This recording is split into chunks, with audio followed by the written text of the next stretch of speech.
Any new candidate attending today?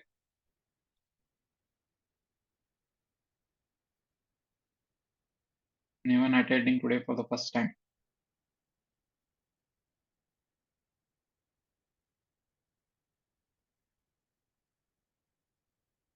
Okay, fine.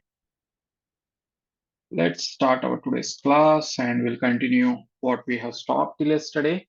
Before continuing, let's have a quick recap. So what all things we have done. So you guys can able to hear me, right? Any issues?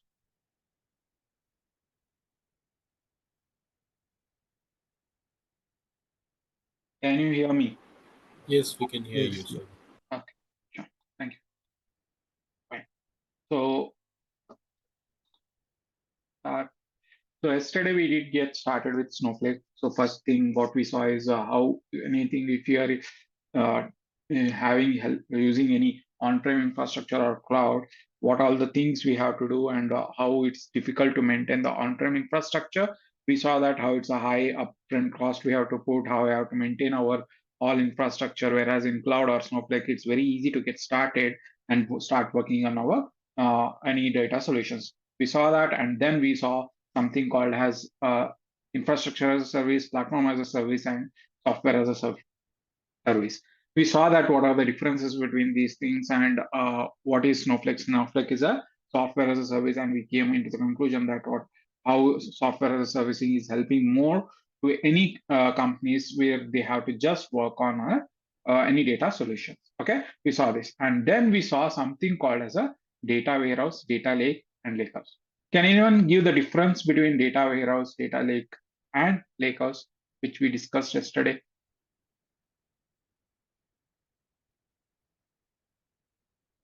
Can anyone give the difference? Can I explain it? Sure, sure.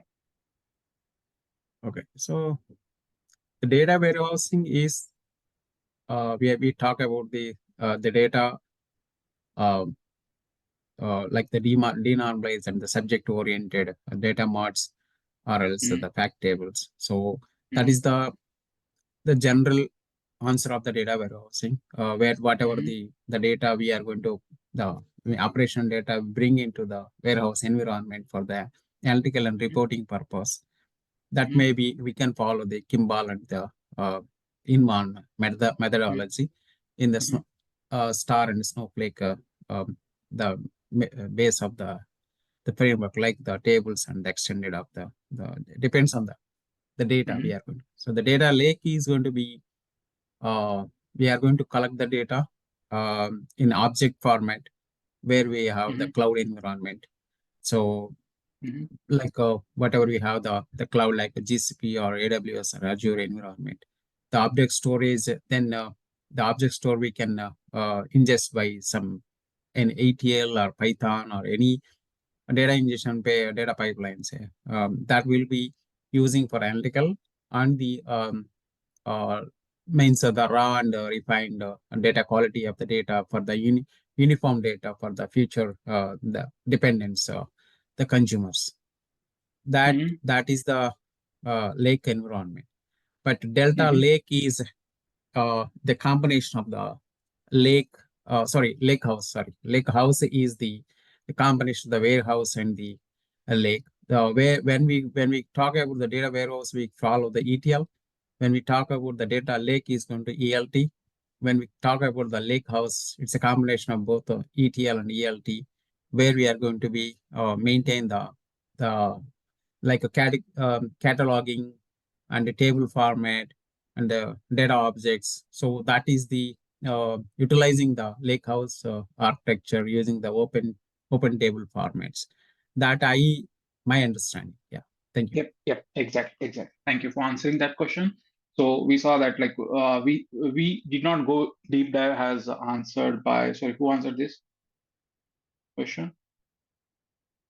Yeah, my name is Surendra Pulgam. Okay, fine. We just saw the definitions and what are the limitations, but yeah, that was a good answer where he explained each and every point which we can explain in your interview. So we saw that data warehouse is a centralized data repository where we mostly store our structured data and we convert those data in form of fact and dimension tables. to build our any data modelings in our data warehouse, where there was the limitations, where we could not do any semi-structured or unstructured data, that processing we could not do. So that's the reason data lake came into the picture, where it's also a centralized repository, where mainly based on the cloud, where we'll be having, we can process our structured, semi-structured, and unstructured data. But the issue was, this is any updation or any ACID property on top of this unstructured or semi-structured data we could not do directly inside of data lake. So there came a picture called as a Lakehouse, which is a combination of both data warehouse and data lake. And using some few open table format, we can perform all this operation what we could have done in both this system, that is data warehouse and data lake. Okay, we saw this, and then next we moved on to something called as a features of Snowflake, where we saw each and every features, why Snowflake is dominating in markets, what all the varieties of how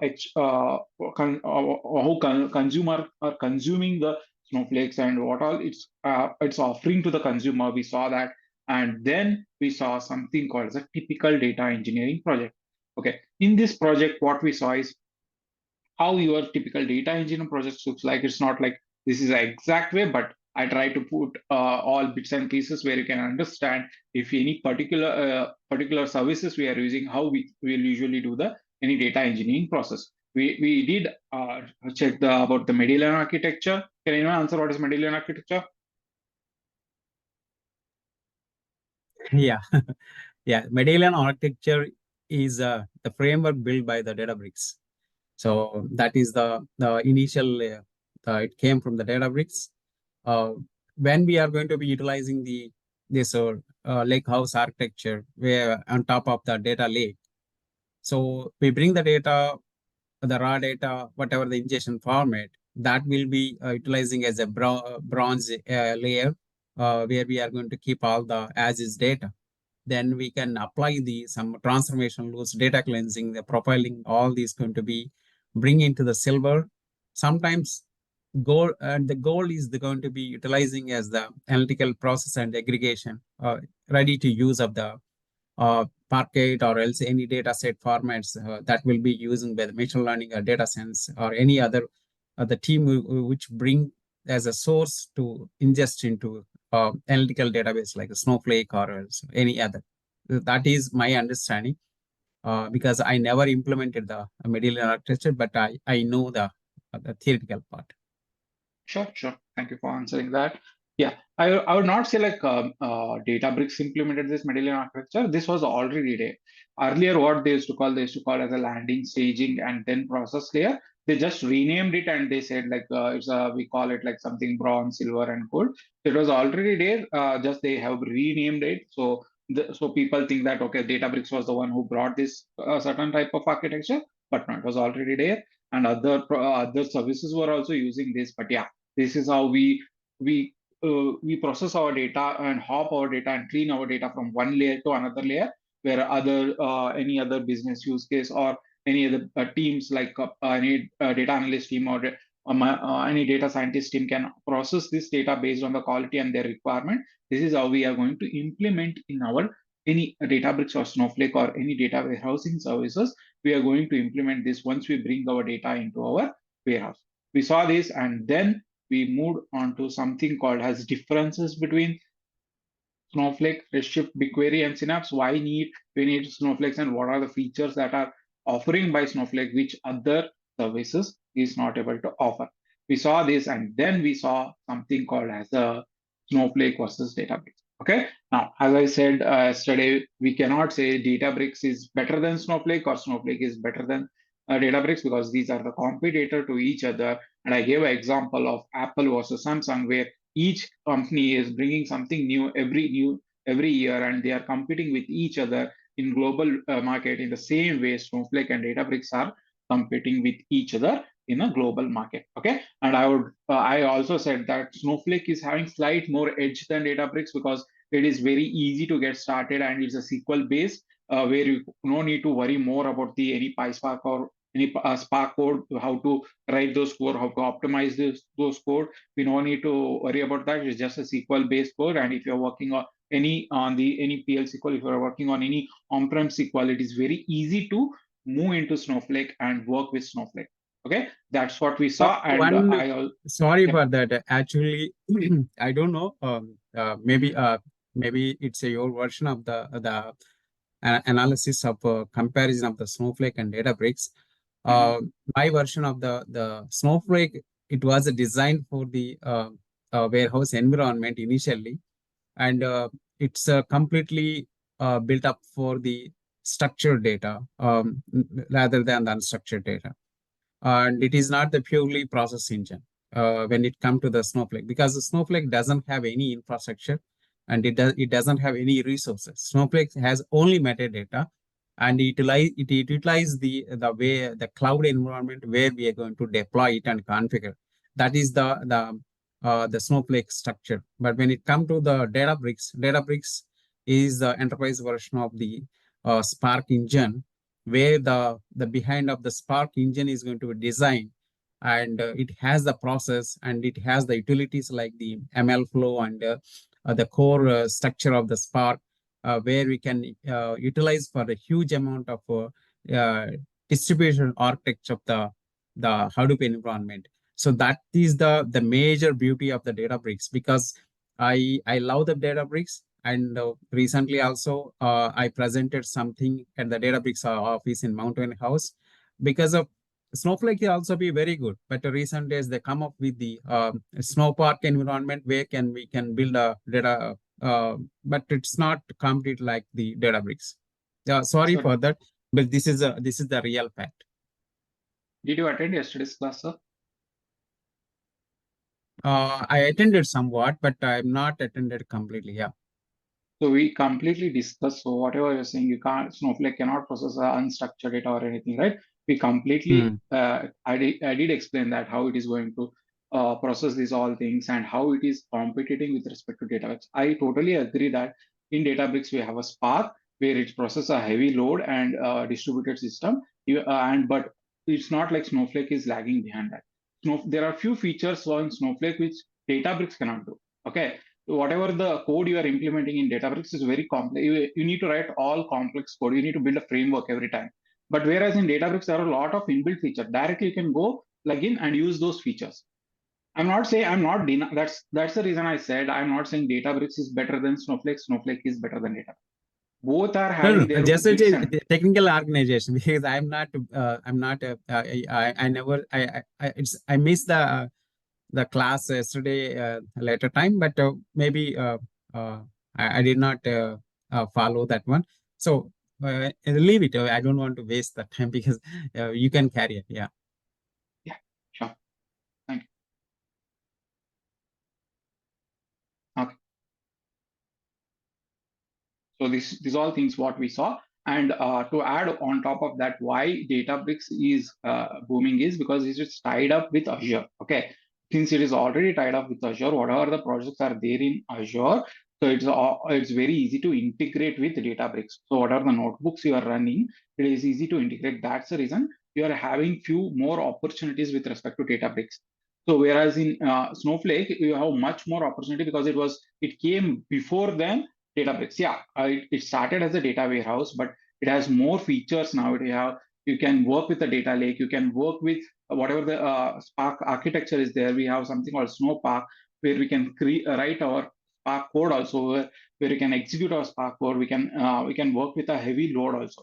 So that's what Snowflake need to offer. We saw all these things, and later that's what we have seen. And today we'll be continuing with the next slides. That is nothing but ETL tools versus ELT tools. So far, any doubts? Are we good? Okay.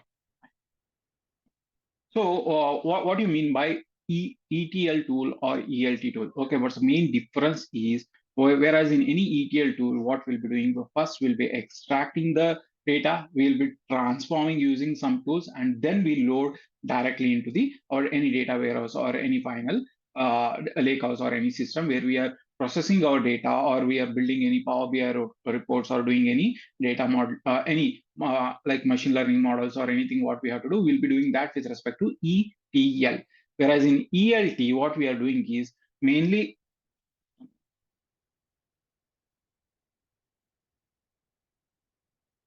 okay. Whereas in ELT, what we'll bring first will be extracting all the data. We'll just directly load into our data warehouse or any other system, and then we are going to transform inside our particular warehouse. Okay, so this is how transformation happens. It happens outside our data warehouse. Okay, whatever the data warehouse we are using, it happens transformation outside that, where we transform our data using some of the tools like Informatica, ISCS, Talent, or any Medallion also we can use, where we can use both it. We can use it as ELT or ETL tool, and then we are going to load that data in our data warehouse. Okay, what happens is whenever you are using any ETL tool, all the transformation whatever you are doing, that is being that is being charged by these particular tools. Okay, you have to pay extra for this particular tools, and then you load into data warehouse, and there also you are going to pay. Whereas in ELT or modern tech stack, what we are doing, since we are doing in Snowflake, we make use of something called as a Databricks DBT, which works on top of Snowflakes and make uses of resources of Snowflake and do transformation, and they keep that all the data processed inside the Snowflake itself. So that's the one plus point of modern ELT tool. So that's the reason a lot of any cloud projects or anything you go, that will be mostly on basis of ELT tool, where they will be loading all the data into a singular format or one centralized repository. Either it may be Lakehouse or it may be Data Lake. And once you have that data at one single repository, then we are going to process that data, and then we are going to fetch that data to the final users. That's what's the main difference between these two. Okay. Now, compute, whatever the compute is required for processing is your system is outside your whatever you can say data warehouse. So you can either use this of on-prem or even a cloud ETL service like Matillion. Matillion is the one where you can perform transformations also, and you can use it as an orchestration tool, and where you can directly load that data inside our Snowflake also. This is what we can do in our compute location. And coming to performance, it is limited. Okay, why it is limited? If you take any on-prem or any traditional ETL tools, it has its limitations. Beyond those, if you are having a heavy load, beyond those, it can only scale up to certain CPUs or RAM or any disk. After that, it can't support certain loads. So again, that's a big problem in scalability factor also. Whereas in ELT tool, it mainly, since we are mainly depending on the Snowflake for processing, so we can scale up our warehouse at ease and whenever required, and we can have high performance. Okay, we can either scale up, that is, we can increase our warehouse like from a small to large. There wherever warehouse is there, it's been increased in the form of t-shirt size, where will increases our size of warehouse. Whereas in or virtual warehouse or anything, if you want to add multiple warehouses, we can add that horizontally also, and then we can process our data. That's the main thing. That, as I said, the handling of data is very difficult in ELT, whereas in ETL, we can easily optimize our data since it is already present in the Snowflake, or in the backend, it is stored in the data lake. So we can easily optimize the whatever the storage for data is been there. It's also very less, and then we can work on top of that. We're coming to latency. What do you mean by latency? Anyone?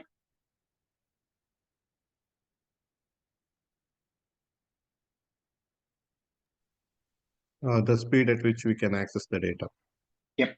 So coming to that ETL, it's like very highly latent. Highly latent means it takes a lot of time to, whenever there is a large data or large process data set, it takes a lot of time to process it. Whereas in ELT, since it's already present in our Snowflake, we no need to go outside our warehouse. It's already present. We have to process that data. So, and since already we have a very good virtual machines or anything, we can easily process that data, and latency is very less. Okay, whereas in this, there is high input and output, where you have to extract.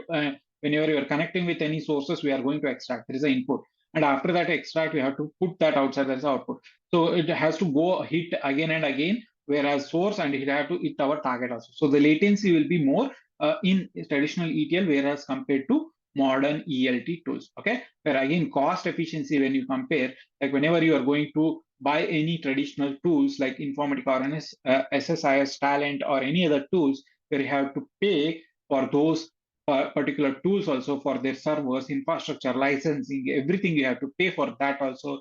Whereas in Snowflake, it is pay per user model, where we can, whatever the transformations you are doing with respect to DBT also, it make uses of Snowflake warehouse or any compute resources. So you don't need to pay more for DBT. It's not like you no need to pay, not at all need to pay, because DBT gives you a more other things like where you can make use of that for that DBT charge. But when compared to traditional ETL tool, it's very much less than whatever you see in ELT tools. Okay, that's what we saw. Whereas again, storage, whatever you are going to do transformation, that has to be stored temporarily.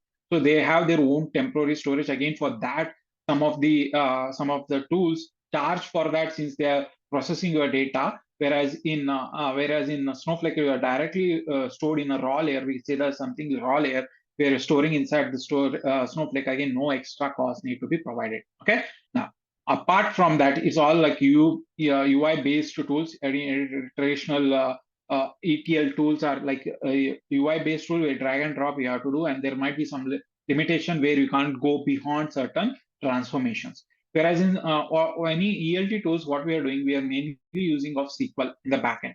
Okay, they're a modular code, reusable code, and we can have the version control also. Where whenever, especially with we go with the DBT, we can have version control, and we can move our code from one environment to another very easily. Okay, these are some of the example which I was talking. That is Informatica, SSIS, Talent. Whereas in any ETL tool, you can say that Azure Data Factory is also ELT tool, where you are extracting your all data and you are dumping that data in a data lake. Okay, now DBT or Medallion. Now again, Medallion, if you want to have a transformation you want to do using any drag and drop, you can do inside the ETL cloud. Okay, we say that Medallion ETL cloud, where you can do that, and you can do that with the help of Medallion also.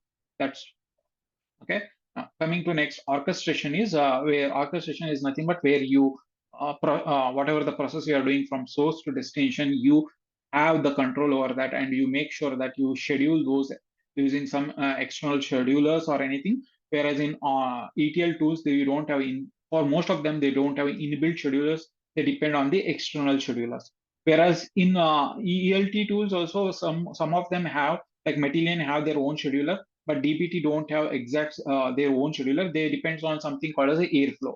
Now it's again orchestration tool where you say start to end process for how the pipeline should run. That's being controlled using Airflow, and Perfect is another scheduler which can be used in terms of cloud. Okay. Now coming to the version control or DevOps, whatever I said, like moving code from one environment to another, there are some ETL tools which are limited and very vendor specific.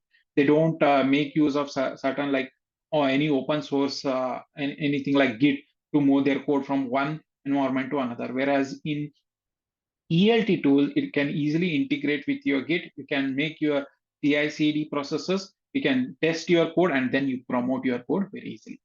That's the reason most of the projects which are you are going to see on cloud will be mostly on ELT. Okay, you'll bring your data, you bring that raw data into something data lake or data warehouse. You keep your data, and then you are going to process your data. Okay, any doubts so far? Oh, one correction, sir. Yeah, I think Sagar, right? So, yeah, ETL and ELT, those are not tools, first of all, because the ETL and ELT, they are the frameworks. The tools means vendor tools are for the ETL and ELT, there are, but that is the first thing. The second thing is any MPP, definitely it will give a better performance. Not only Snowflake, Teradata, Netezza, Greenplum, all these are MPP environments.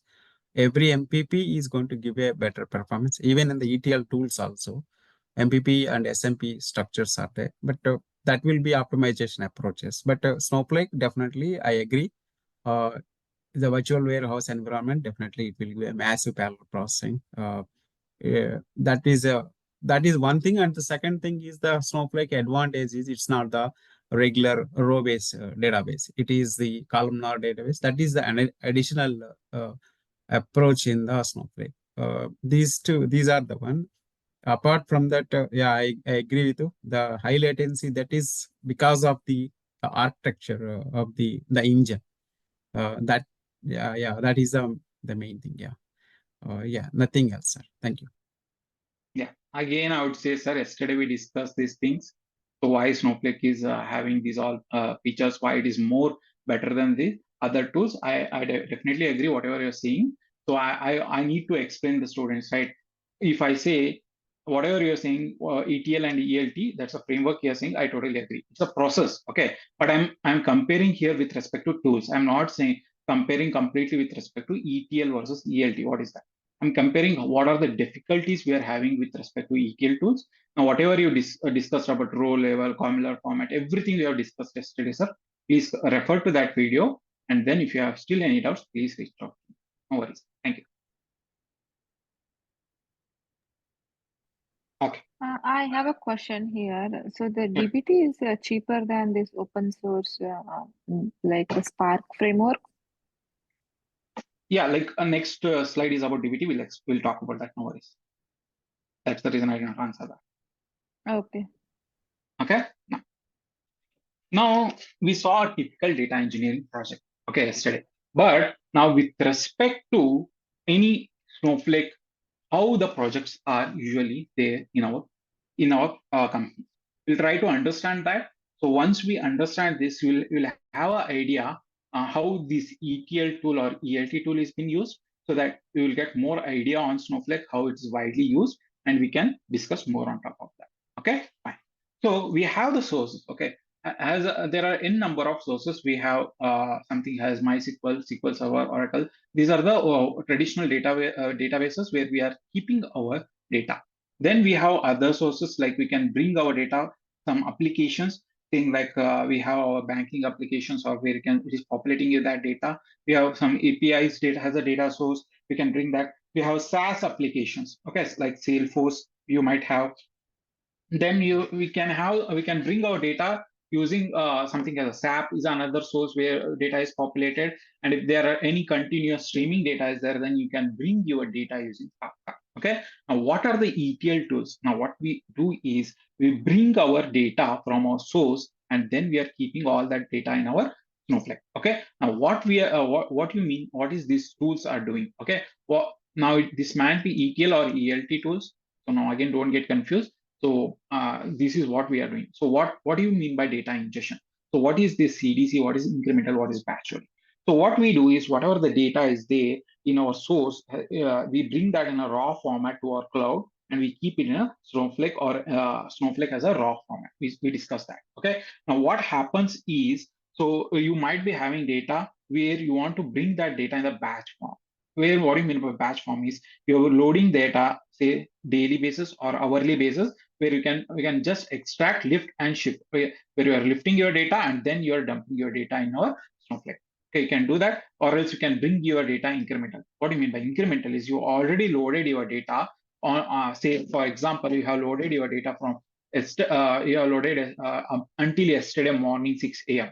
Now, from yesterday morning 6 a.m. to today morning 6 a.m., what are the incremental data is there? You want to bring those data, then you use incremental loading. We build our ETL tools in such a way that only those data is processed and that's been brought into Snowflake. Okay. What do you mean by real time, or CDC is nothing but it detects any changes or any ingested data changes in a real time, and then it brings only those changed data in your Snowflake. Okay. This is how we are going to do the data ingestion. And what are the tools we are going to use is these are the different types of tools. Okay.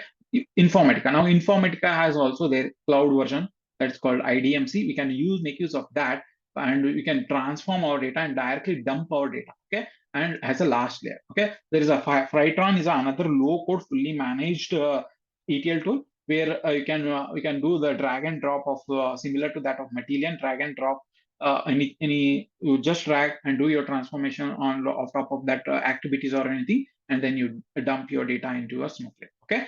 Now we talked about AWS Glue yesterday. What is AWS Glue? Is a serverless data integration service where we can transform our data using virtual ETL, or we can make use of Spark at the backend and write our Spark code or Spark scripts to do our transformation and then dump our data. Okay. Now, if you do transformation and you're dumping your data, then it's called ETL. Okay. If you're not doing any transformation or just bringing your data, that's called ELT. We discussed in the previous slide. Okay. Now, ADF is nothing but it's a Azure services, where there's another service from Azure where Azure Data Factory is something where you connect, where n number of sources are there. You connect to your sources. You just make use of something called the copy activity, where you bring your data and then you whatever the target is there, you are going to dump your data.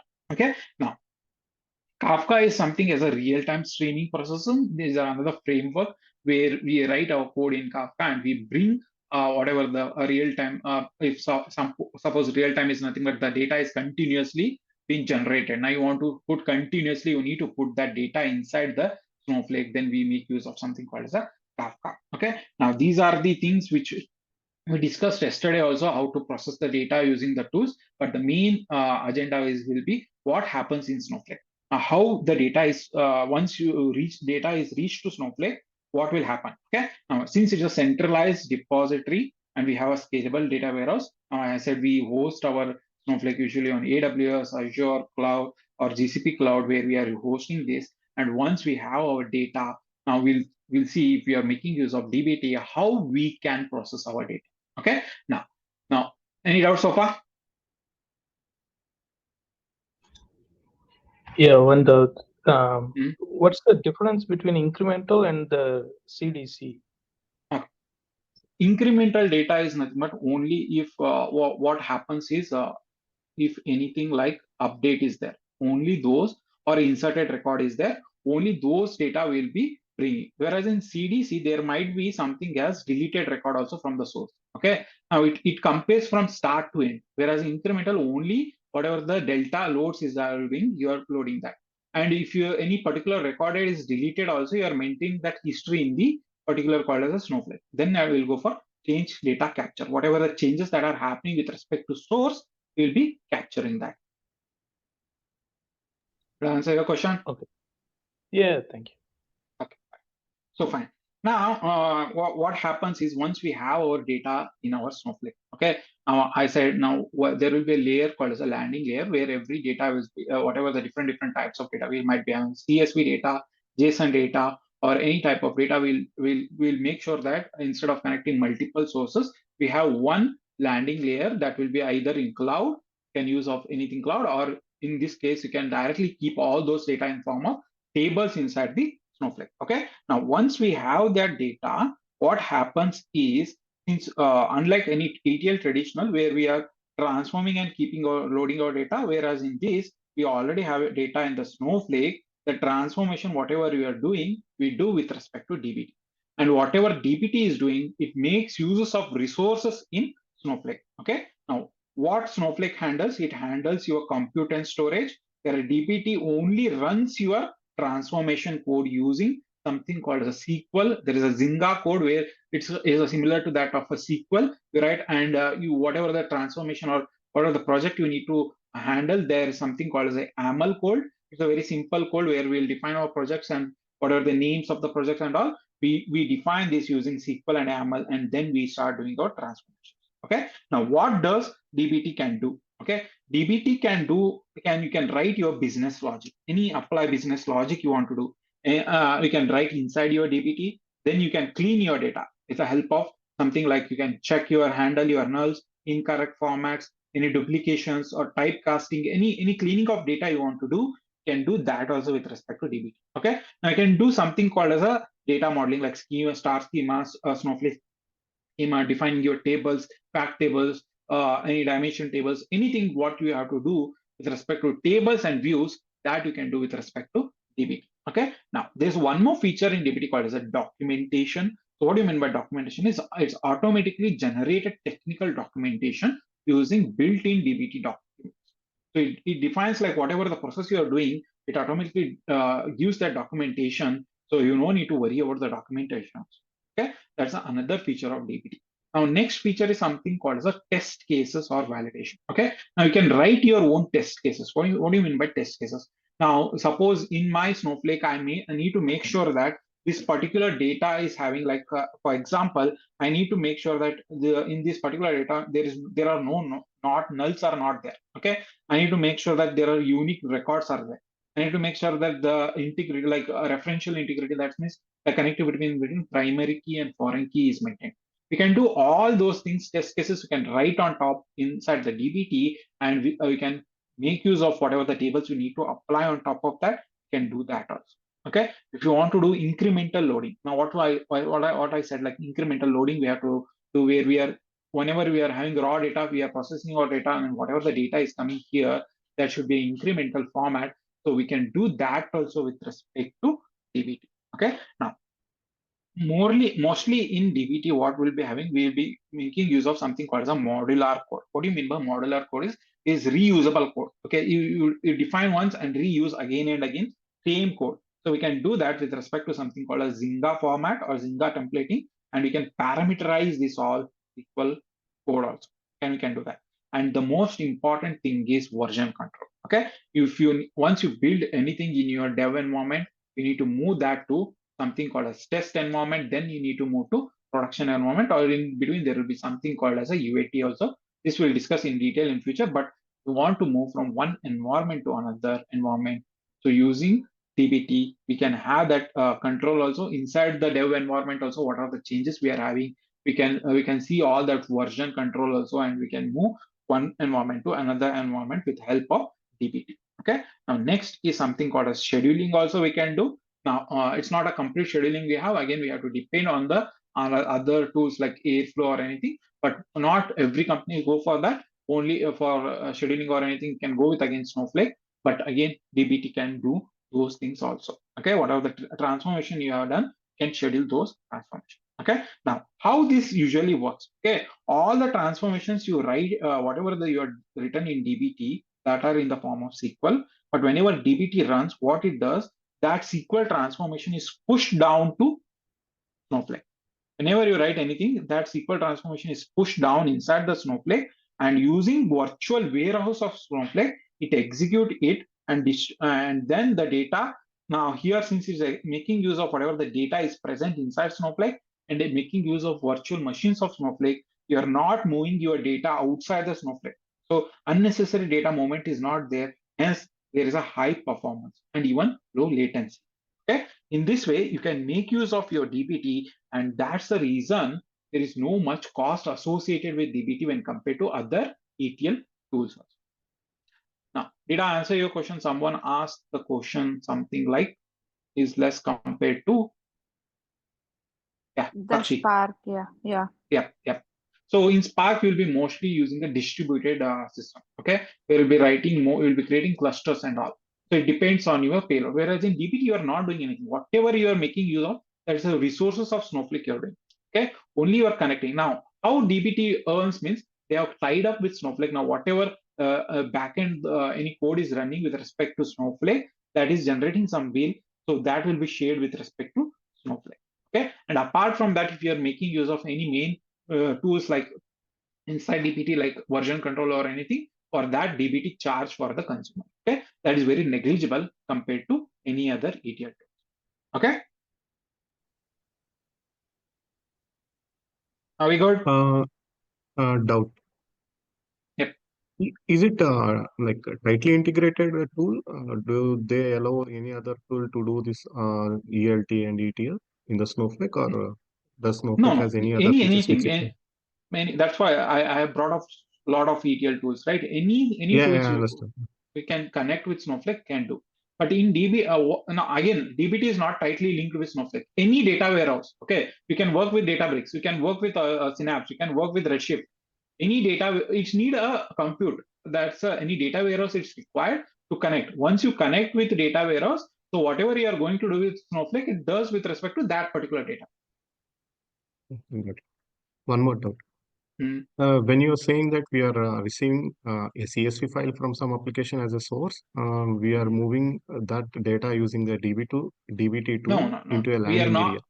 not moving any data. We are whatever data that is present inside Snowflake, those only we are transforming.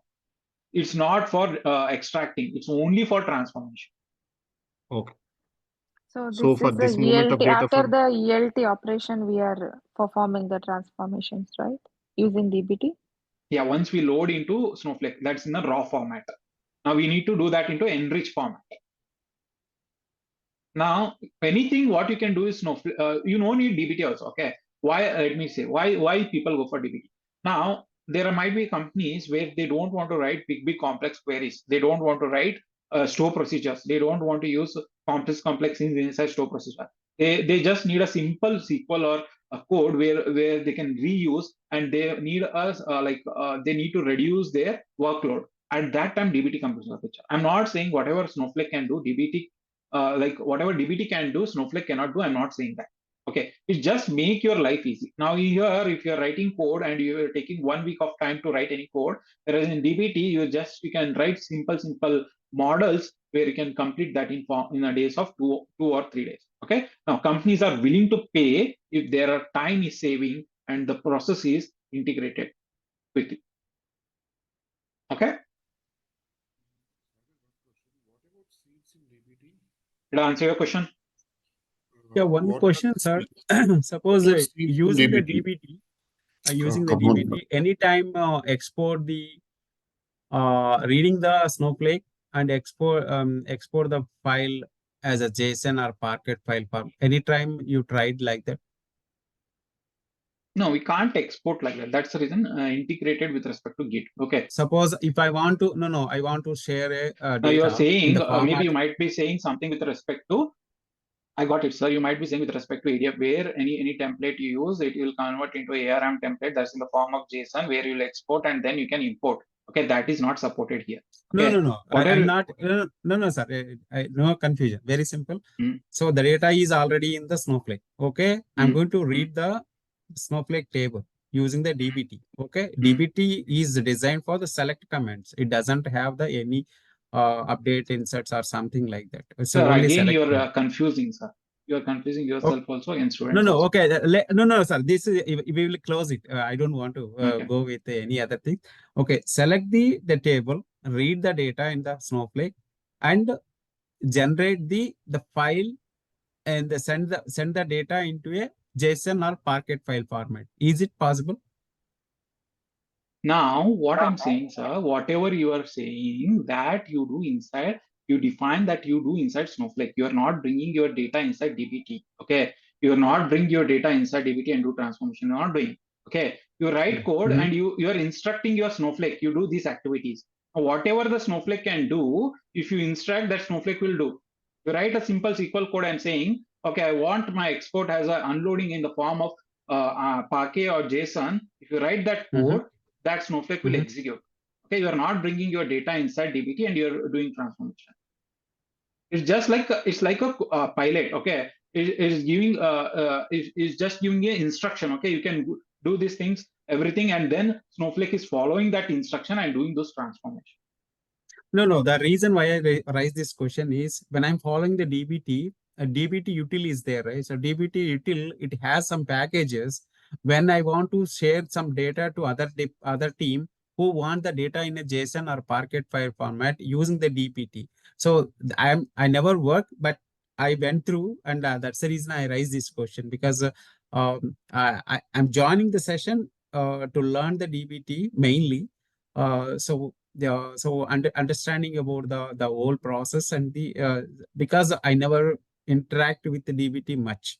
So yeah, that's the reason I raise this question, sir. Now I'm not testing your skill set, but if it is possible or not, I don't know. Yeah.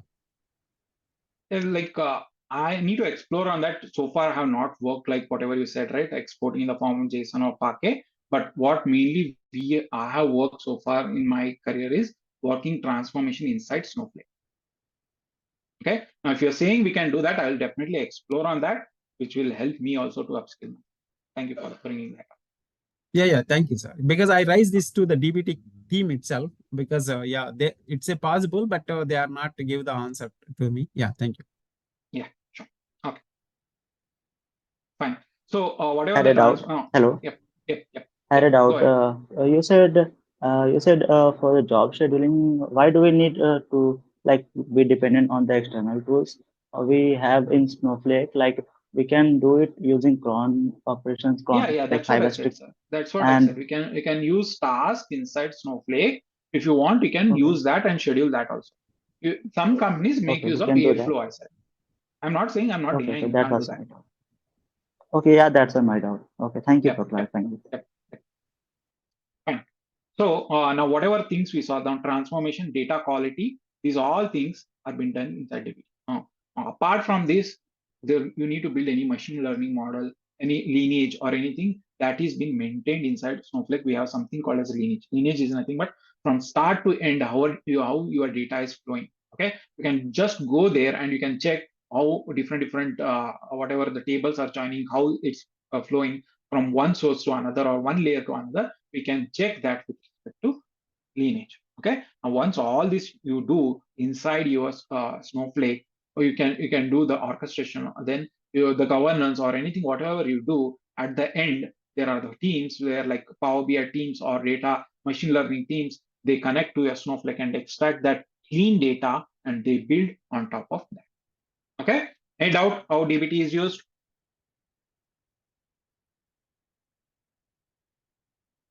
Fine, we'll go to next. Okay, now next is Medallion. Okay, now what I talked about is DBT, where we are mainly doing what we are doing transformation inside Snowflake. Now Medallion, what it does, now you need, there are some sources, okay, where you need to bring that something. This might be any Postgres or any SQL Server, might say any databases where you need to bring, or there are APIs or any CSV format or anything. Mainly, this data needs to be stored in your cloud. If that is there in your cloud, what your Medallion is doing, that is connecting with that particular sources, and then whatever the data is there, it is directly going to bring, and then it is going to dump in your whatever Snowflake warehouse. Okay, now Medallion is a native ELT or ETL tool that is designed mainly to work with a Snowflake. Okay, inside this Medallion, you can create some data pipelines using no code or low code visual interface.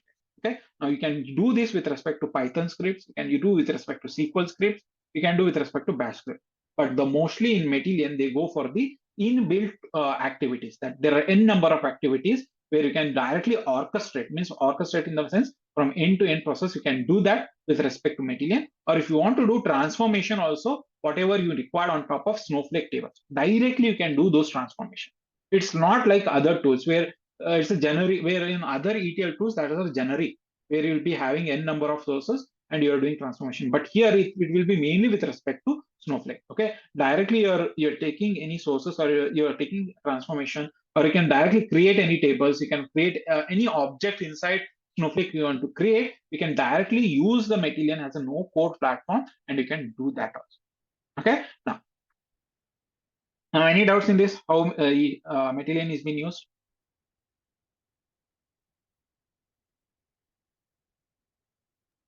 Is it an open source or is it a license based? No, it's a cloud based. So open source means anything to build on top of that, they'll do open source. Okay, but any charges, whatever they are doing now, what happens in ETL, it gives two types of integration. One, they can go directly as a cloud. Okay, data productivity cloud is there where you can perform everything. You don't need to launch your that Medallion inside any other virtual private clouds. Okay, what it will do directly, whatever activities you're doing inside any machines, you can directly do that inside that. However, you're working with a Snowflake, right, where you're logging and you're writing code, you can do that with Medallion. No, I don't want to that. I want to have in certain private network where I need to launch in my AWS server, or I need to launch in my Azure server or GCP server. There is something called as Medallion ETL, where you can directly go and launch inside that. So, and you can start working inside that particular machine. Okay, that's the reason you can see here Medallion EC2. That means it is launched inside your AWS server, and then you are doing transformations. Whereas in cloud, it is just log in with your credential and you start doing projects. Okay. It charges based on whatever you use. Okay. In AWS, we can launch whatever we want, like SQL or anything. We can. No, AWS have varieties of services. If you want SQL, for that, there is RDS where you can launch your service and start doing SQL coding. So there are n number of services. Whereas EC2 is nothing but it's a something called as a computer or anything virtual machine where you are running your any applications. Okay. Now inside this machine, I'm running my Medallion tool. That's what it is called as a Medallion EC2. Okay. Okay, it's making use of AWS servers in the backend to have the computation. Okay, Answer your question? Yes, sir. Okay, Yes, it fine. is answered. Okay, sure. Thank you. Now this is one point. Okay. Now you can go like this and you can connect n number of sources and you can do. But there might be some situation where we are directly connecting, we make use of Kinesis. Kinesis is nothing but it's a streaming platform, the same like Kafka, where we are continuously processing our data and dumping that into AWS S3, that is data lake. And from there, we are connecting our Snowflake account to our any data lake, and then we are extracting that data. Okay, you can do that also. Now there is something called as EMR. EMR is again what? That is a elastic map reduce. That is where you run your cluster, Spark cluster inside this particular servers, and then you bring your data, and then you keep that data inside. Sorry. Then you keep that data inside your S3 bucket or any data lake, and from there you process your data inside your Snowflake. We can do this also. Okay. Now we'll understand what happens in this particular things, how it process. We'll see that. But the mainly once you bring your data into your Snowflake, you do transformation. Or if you don't want to do transformation inside Snowflake, you do outside the transformation and dump. Now this is a ETL process where you're transforming and you're dumping. Here again, you're processing, you're transforming, and you're dumping, and then you're when any unstructured, if it's unstructured format, you are then converting into a structured format on based on the business requirement. If you want any teams who want to have any particular requirements like to create those tables, they are going to create those tables, and based on that, any Power BI team or any of your data scientist team or anything, whatever the models they need to create based on those requirements will be doing inside our Snowflake, and they're going to connect to Snowflake, and then they start working on the particular requirements. Okay. Apart from this, there are some other services where SNS SQS is again queuing services where we need to bring your whatever the data is in the form of queues. We can make use of this SQS. There is a SNS where any notification that need to be sent, we can make use of this. There is cloud formation inside AWS. If you want to do end-to-end services like more code from one environment to another environment, we can make use of SQS services also. Okay, sorry, cloud formation services also, and CloudWatch is where you are checking all logs and everything you are checking inside the AWS, and how this is how you integrate your AWS with respect to Snowflake or Matillion if you're using. Now, I'm not saying these all things will happen in one project. Okay, this might be one process, this might be one process. To show you how it works, this particular architecture diagram is there. Okay, don't get confused on. Okay, now we saw this Matillion, how it works. Now let's understand how this process works. Okay, now I have a particular, now once we have our data here, okay, I said all the data will come into S3. Now, once you have your data, now whatever the data is there, that's been processed inside Snowflake. Okay, now again, we are going to, based on the requirements, we are going to process our data on the incremental basis. We are going to increase that data. Okay, now you might be saying like the Spark you are doing transformation again, why you are implementing this Medallion. I'm not saying that happens. Okay, if you transform your data, it's just a final layer where based on the requirements, you will be writing your code or you are creating your materialized views or anything that has been consumed by Power BI people. But if you don't have any transform data and you are having raw data in your S3 storage, then these things comes into the picture. Okay, now let's understand more how. Now, whatever the data you are having here, I have taken it here. Okay, that is there inside here where we have structured data. We might be having semi-structured. We have unstructured data. We have taken that particular data here. Now, to bring that particular, now this is whatever these things you see, this is done by Snowflake. Okay, now what it is doing is now it is bringing your data. So we can to bring your data, you can now about these services, don't worry much. We'll have a detailed class on that. You just have a brief idea now. You can directly copy your data into Snowflake. Using Snowpipe is nothing but we have continuously, as soon as your data comes into your data lake, we need to bring that into our Snowflake. Then we make use of something as a Snowpipe. Okay, there is a continuous streaming, and you can connect your Snowflake, and then you can bring that data again using with Snowpipe. You can bring your data into Snowflake. Okay, these are the some other tools like to just detect or anything that's outside Snowflake. Okay, now what happens is as soon you bring your data inside into your Snowflake, these are the different varieties what you can do to do transformation. Okay, now you can write your SQL code, simple SQL code you can do and transform your data. That's the one thing. No, I don't want to do that. I want to integrate and process this in the form of store procedures. You can do that. You can easily create your store procedures and you can do that. No, I want to have something called as change data capture. I need to implement what are the changes are happening with respect to my source. There is something called as streams where it should dictate what are the changes are happening, and then you can, with the help of stream, we can easily integrate a incremental loading. Okay, that's easily we can do with respect to Snowflake. No, I don't want now everything is there. I want to create a something materialized view where inside that view I want to do a transformation and make it as a final table that's being used for my Power BI team. I can do that also. Okay. Now, one disadvantage of materialized view is we have to always go and refresh this particular since it is storing a data temporarily. We have to okay. Since we have to refresh this data, since we have to schedule this refresh, but there is something inside the Snowflake. They have released a new table type of a table called as a dynamic table, which automatically refresh your data. Okay, you just need to create that table based on your logic, and it's automatically refresh your data, and then the whatever the people like Power BI people where they are connected to that particular tables, and data is being automatically refreshed in a reports also. Okay, now these all things you can do. Okay, apart from what you can do data sharing also. What do you mean by data sharing? I said, right, you can share your data across different teams using Snowflake. There is something called the data sharing.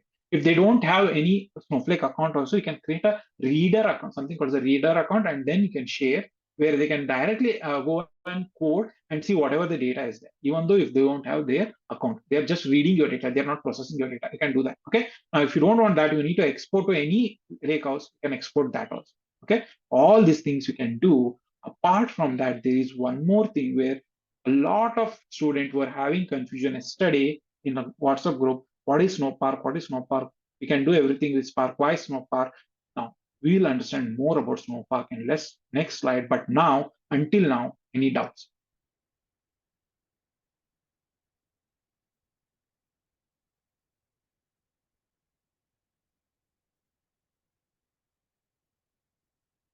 Any doubts? No doubts?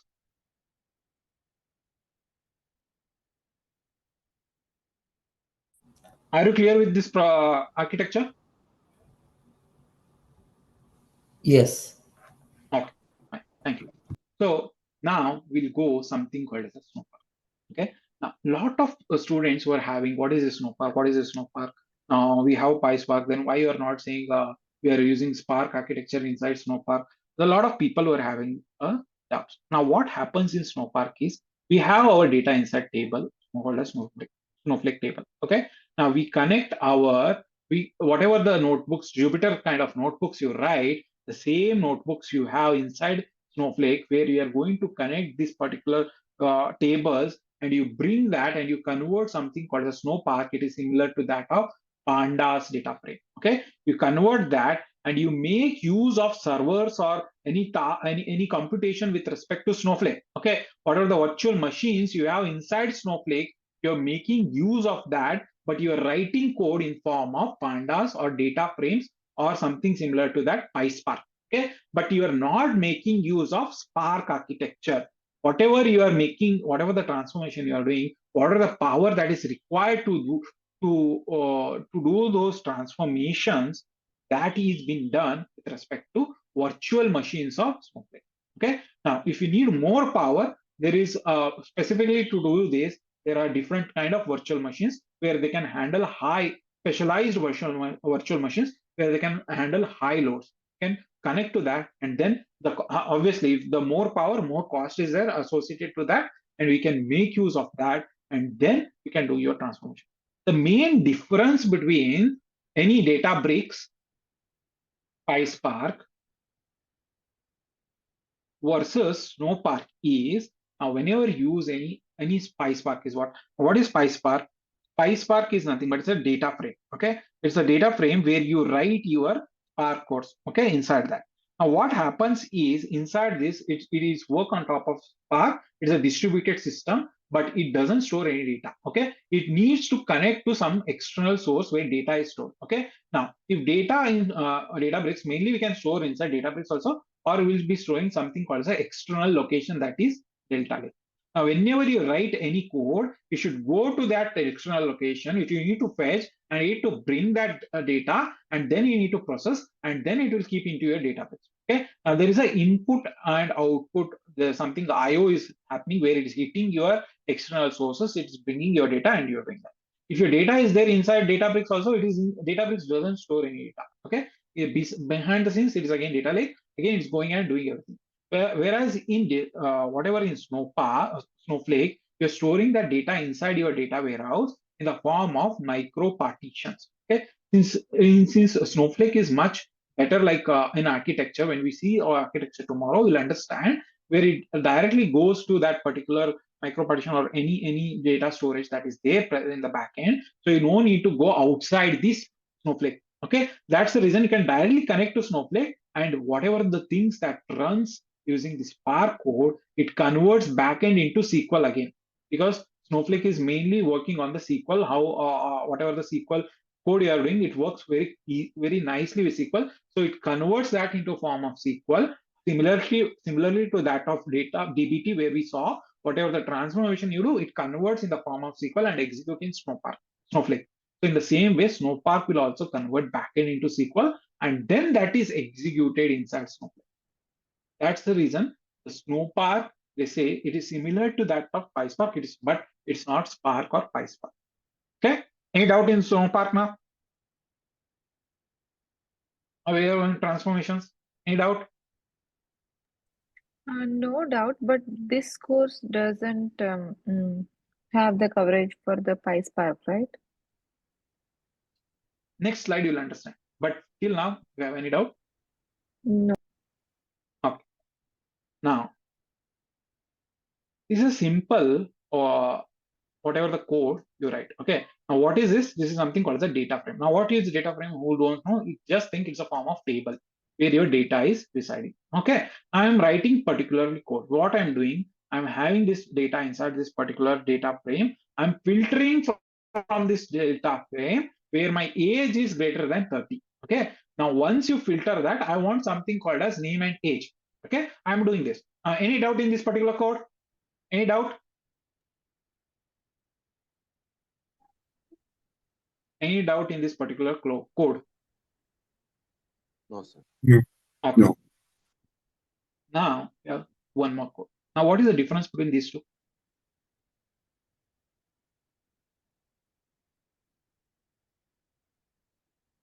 What is the difference between these two?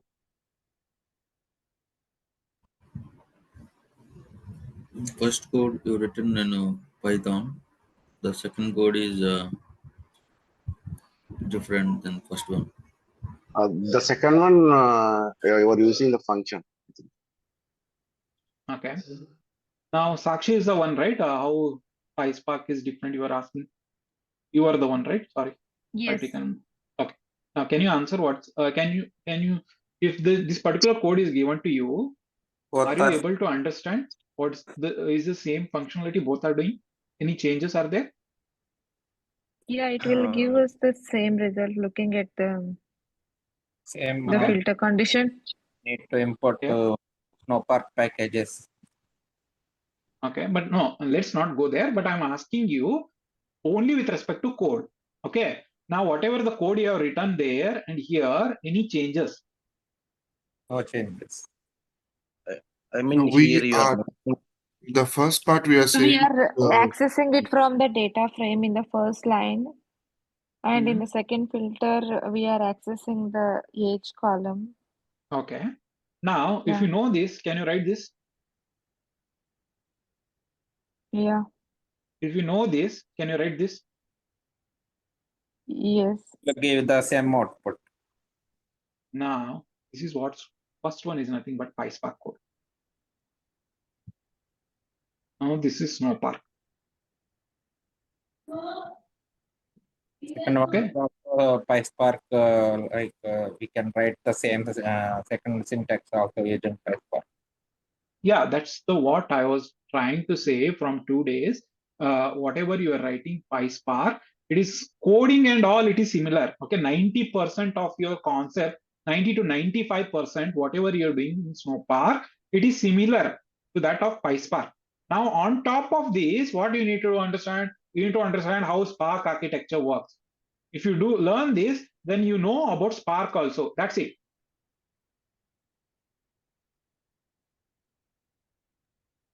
Now I explained you how Snowpark works. Backend, it goes and convert into SQL, and then it is going to execute.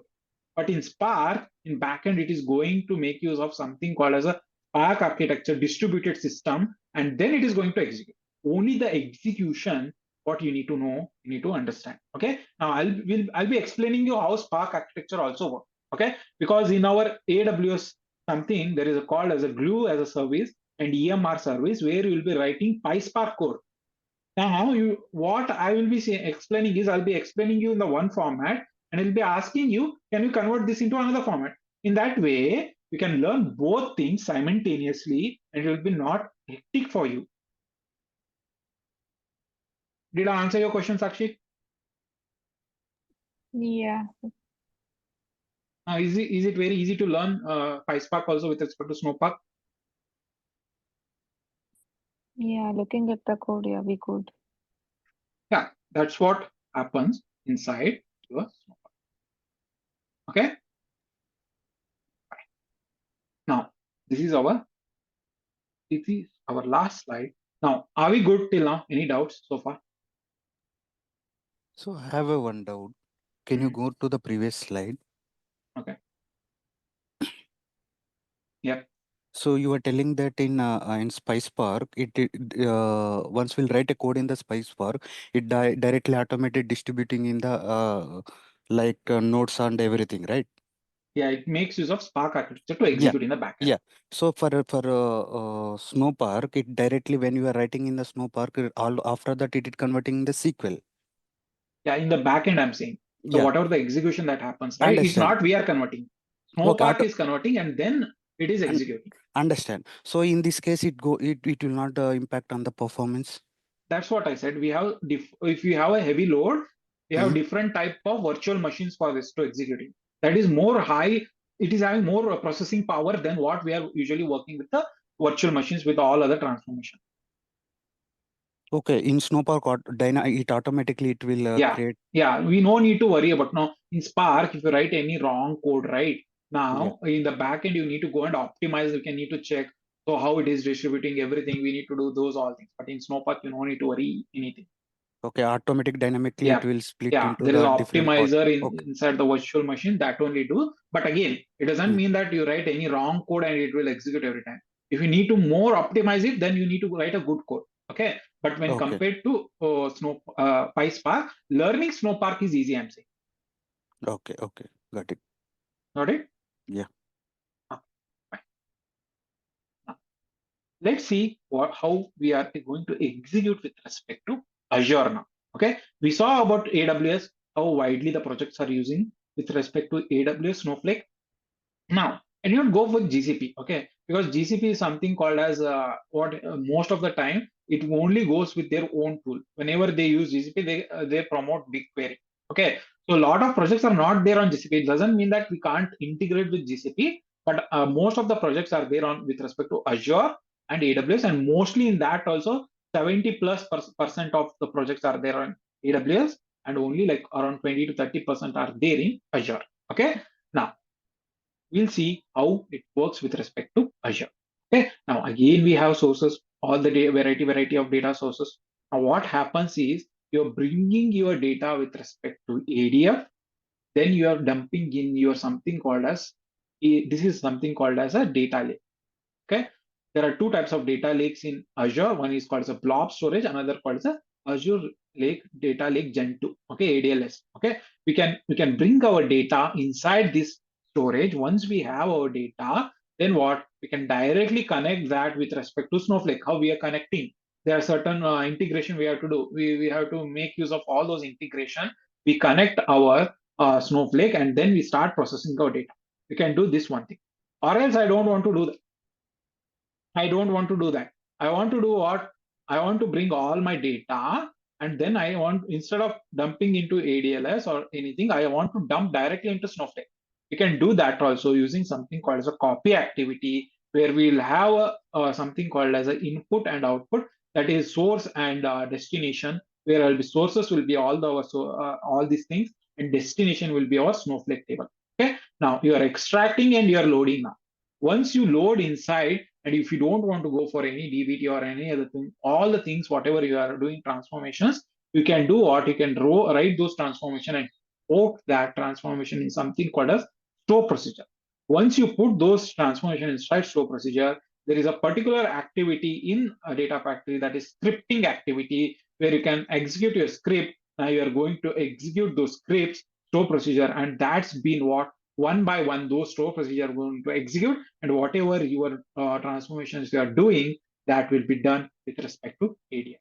Okay, now once your procedure execute, and that might distribute your data into different format like dimensional tables or data marts or any fact tables, whatever you write the logic inside store procedures, that's being executed. Okay, now using ADF, you can also orchestrate your you can create a triggers where, and we can orchestrate, and you can do some orchestration in the logic, in the sense if these particular files are there, then only you copy into a data, something called as a Snowflake, and all you can do these things. Okay, now this is the other thing, how we can implement with respect to Azure. Now if you run any Snowflake, is it difficult to integrate with respect to Azure? If you know about Snowflake, is it difficult to integrate with respect to Azure?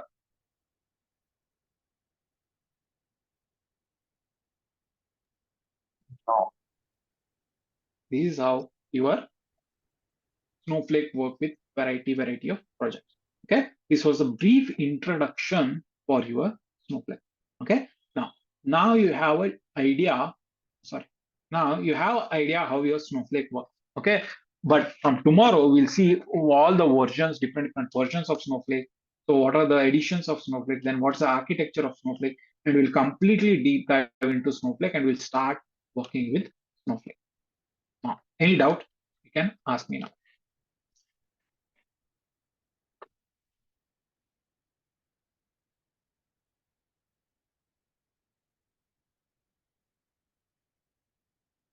No doubts?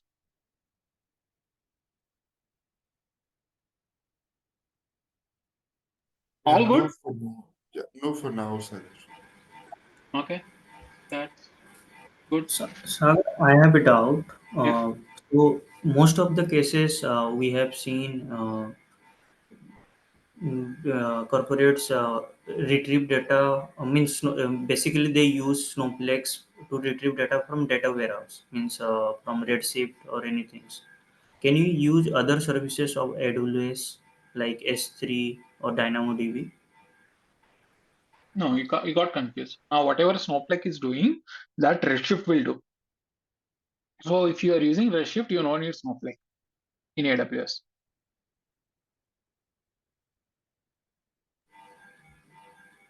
Okay. But can we retrieve from DynamoDB? Yeah, that's what I said, right? I showed you slide, right, where we are retrieving our data from DynamoDB also. Okay. Thank you. Okay. Any other doubts? All good? Were you able to understand?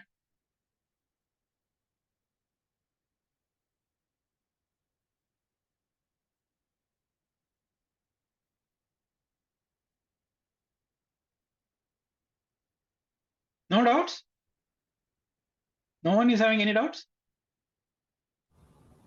No. That means like whatever I explained, you guys understood that, right? Yes. Yes, so far all good. Yeah. Okay, fine. Let me just give me a minute. Okay, for who are new, just want to show you. Just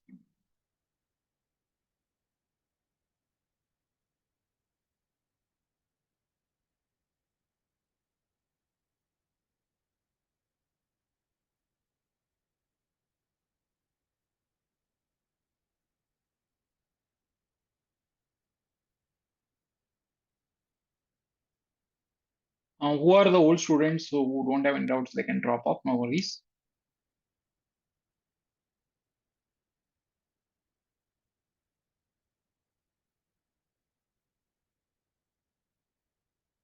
Oh, sorry, my bad. Just a moment.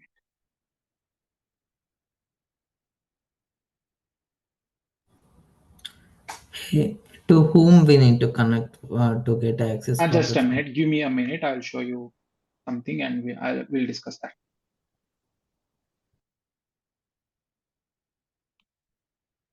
Oh, I'm not sharing my screen. Sorry. I'm sharing.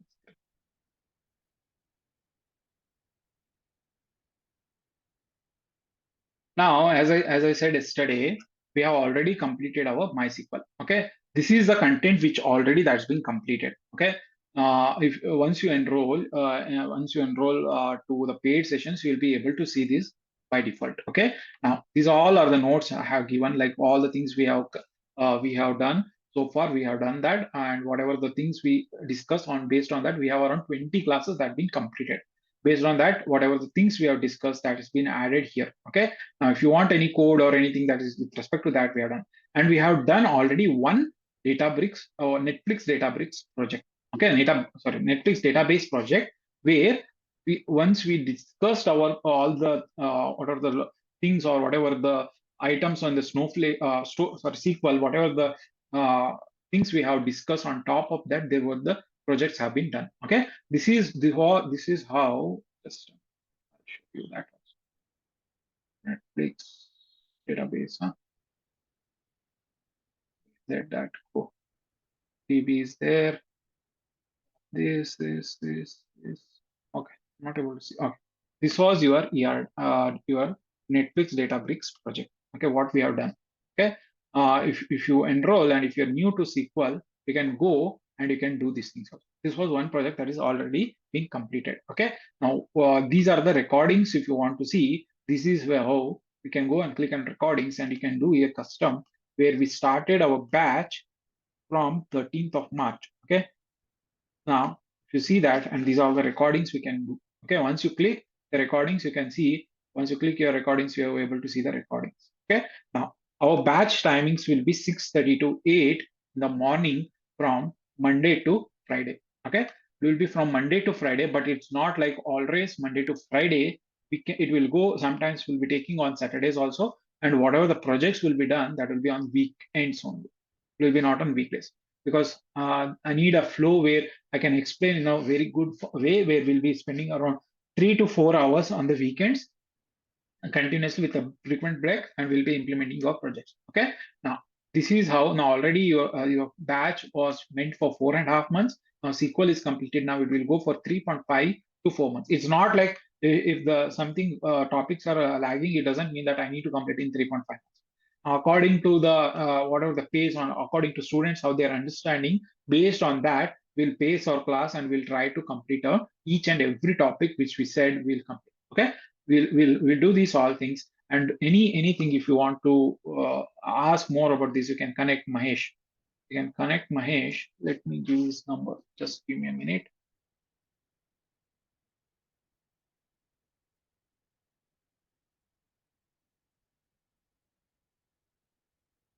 No, this is the number.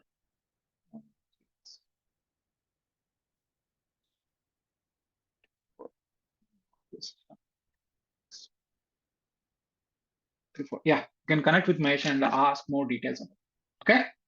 Now, if you have any doubts regarding course, you can ask and I'll be able to help you out.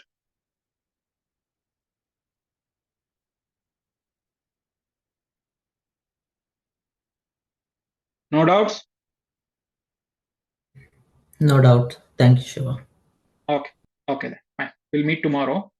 I stopped the things before 10 minutes because there is something called the architecture where I don't want to explain in a half. So we'll start fresh from tomorrow. Okay. Fine. We'll meet tomorrow then. Thank you.